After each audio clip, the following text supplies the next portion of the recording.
Hello everyone, welcome to our talk on exploring the security boundary of data reconstruction via neuron exclusivity analysis. I'm Xudong from Fudan University. In this paper, our main research target is data reconstruction attack, which is widely viewed as the atlas here of the distributed learning paradigm.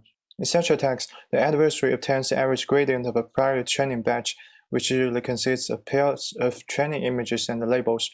Data reconstruction raises the question of whether the average gradient will leak each individual sample in a training batch. It seems hard, right? The average process seems non-invertible. Existing attacks rely on the intuition. They use optimization techniques to solve the gradient matching problem here. In plain words, the optimization-based approach wants to reconstruct the samples by minimizing the distance between the gradient calculated on samples and the captured ground truth gradient, so the GO head here.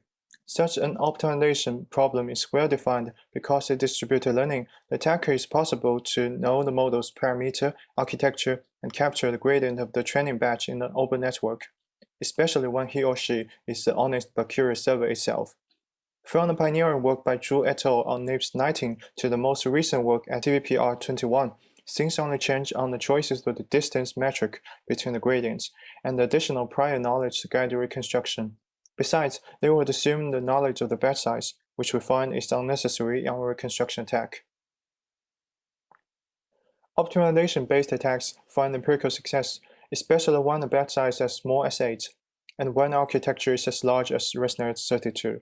As the batch size increases to the practical batch size, for example, the 64 to 128, or the architecture shrinks to a fully connected neural network, the reconstruction quality drastically degrades.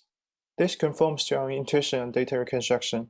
On the one hand, each individual sample is entangled more with one another in average gradients when the batch size increases. Therefore, it becomes harder to separate each single sample from the average information source. On the other hand, a larger architecture contains more learnable parameters, which indicates more values are exploitable in the captured ground truth gradient. However, the intuition doesn't reveal why data reconstruction is feasible. This is exactly what our work aims to do. First, we define the notion of ExAN in a neural network with rectified linear units, or called the ReLU. The full name of ExAN is Exclusively Activated Neurons, which is the key to our proposed neuron exclusivity analysis. To recap, a ReLU in a neural network has a binary activation state. Asleep when the input is negative, and otherwise performs as an identity function. Literally, when a batch of samples are forwarded in a ReLU neural network, we say ReLU is exclusively activated when there is one and only one sample in the batch activates the neuron. We use the symbol AIM to denote the activation pattern of the M sample at the ith layer, which is a vector that collects activation states of neurons in the same layer. As the figure here shows, the exon of the blue sample at the first layer is the top neuron, and the exons of the second layer are the top two neurons.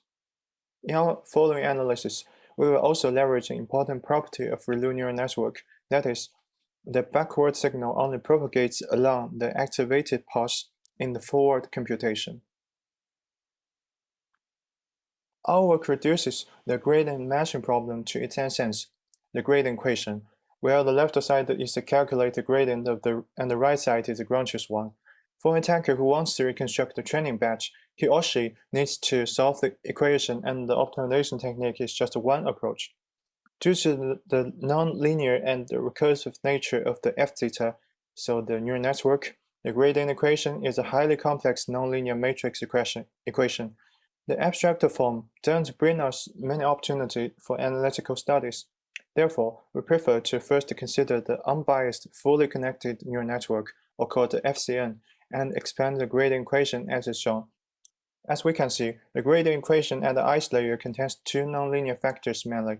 So the first one is the loss vector overhead GC, which is a derivative of the loss with respect to the model outputs, and the activation patterns, so the D1 to the DH, which indicates the neuron activation states when a sample is forwarded in the ReLU neural network. The general principle of our analysis is to leverage our proposed neuron exclusivity analysis to determine the nonlinear factors directly from the average gradient and reduce the complicated gradient equation into a simple, sparse linear equation system, which can be efficiently solved with the off-the-shelf buffers. Before giving some interesting details, we report our main result on the security boundary of data reconstruction on training batch, which is characterized by the number of exons. At the attack side, we present the sufficient exclusivity condition, where each sample in the training batch has at least 2 exons at the last ReLU layer and has at least 1 exon at the other ReLU layers. This condition allows us to design an analytical reconstruction algorithm which substantially outperforms the optimization-based approach and for the first time achieves pixel-wise reconstruction. At the defense side, we present the lack of exclusivity condition, where the training batch has non-exon at the first ReLU layer. Under this condition, we prove there exists an infinite number of artifact batches which satisfy the same gradient equation. This implies the impossibility of unique data reconstruction. In the next slide, we first present our reconstruction algorithm under sufficient exclusivity condition. The first step is to reconstruct the loss vectors. We pay attention to the gradient equation at the last ReLU layer, which writes as in the equation 8 here. We prove that when there are at least 2 exons at the last ReLU layer, then there are always two more repetitive values in the ratio vector, so the GHJ over the GHK, which is equal to the ratio between the corresponding elements in the loss vector of one sample. This key observation allows us to determine exons in the loss ReLU layer by checking the repetitive values in the ratio vector and thus derive the pairwise ratios among the elements in the loss vector. And with the ratios, we can determine the labels according to the signs, because according to the equation between the loss vector and the class probability, the ratio is negative if and only if the class index is in the denominator or the numerator. Besides, based on the one-sum constraint, the estimated values of the loss vectors can be bound in a small margin around the ground truth values. Next, based on the detected exons in the last ReLU layer, we further exploit the observation that if the M sample has 1 exon at the ith layer, then the exons at the predicate layer can be determined by the non-vanishing gradients of the connecting weights of the exon. This observation comes from the introduced property of the ReLU neural network, that is, the gradient vanishes on the parts which are not activated during the forwarding phase, and the determined exon at the successive layer separates out the contribution of each single sample. By recursion, as the I-1 layer has at least 1 exon on the sufficient exclusivity condition, then we can safely determine the exons in the I-2 layer and so on until the first ReLU layer. At the end of the algorithms, we fully determine the loss vectors and the activation patterns of the samples as in the latter bottom figure shows. Therefore, the gradient equation becomes fully linear and solvable. On how we extend the analysis to incorporate the bias terms, please refer to our paper because it is no more than some tedious calculation. We also extend the analytical approach to the case of deep convolutional neural networks. Based on the modularization of the feature extraction part and the classifier head, which is usually an FCN, we propose to first leverage our above approach to accurately reconstruct the flattened features into the classifier head, and then construct a feature matching problem for each reconstructed feature vector. This is a much simpler optimization problem because compared to gradient matching, feature matching only requires the first order gradient during the optimization, and different from the average gradient used in the gradient matching process. The feature matching problem has already eliminated the obfuscation effect of other samples in the training batch. At the defense side, we prove that the gradient equation has an infinite number of artifact solutions when each sample in a batch has no exons at the first ReLU layer. As is shown in the left bottom figure, the artifact batch can be distant from the original training batch, preventing an attack algorithm which not only relies on the gradient information to reconstruct the ground truth training batch.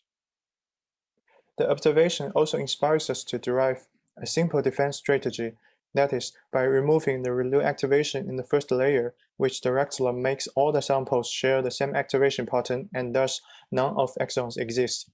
With almost no performance overhead, Our architecture-oriented strategy can be further comboed with DPSGD or other obfuscation techniques on the gradient information to mitigate the privacy threats of data reconstruction. Finally, we present more evaluation results. The top left figure compares the reconstruction quality of our attack and the baseline tags on VGG13. As is shown, the reconstructed skin cancer images are almost indistinguishable from the ground truth ones. The top right figure shows the performance of our attack is insensitive to other impact factors such as the batch size, the training epoch, the layer width, and the depth, only if the sufficient exclusivity condition is satisfied. At the bottom, we also explore how the factors influence the validity of the sufficient exclusivity condition and compare the performance of existing attacks with or without insecure condition. Also, we devised an algorithm which adds noises to the original batch of a practical size to allow it to satisfy the sufficient exclusivity condition. As is shown, our attack is still able to accurately reconstruct the perturbed training batch containing 128 celebrity faces, separating almost all of them from the average information. Here's a takeaway note. Our study starts from the empirical phenomenon of optimization-based data reconstruction, and for the first time finds a common cause, that is, neuron exclusivity, that enables data reconstruction from the average gradient.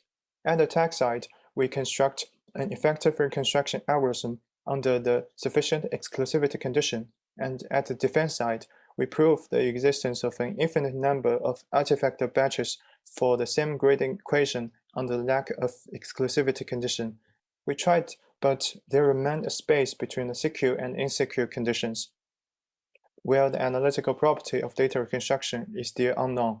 We hope future works can get inspirations from our study and our neuron exclusivity analysis techniques and try to build the full landscape of the security boundary of data reconstruction via the lens of ExANs. For more details, feel free to read our paper and follow our research. Thank you.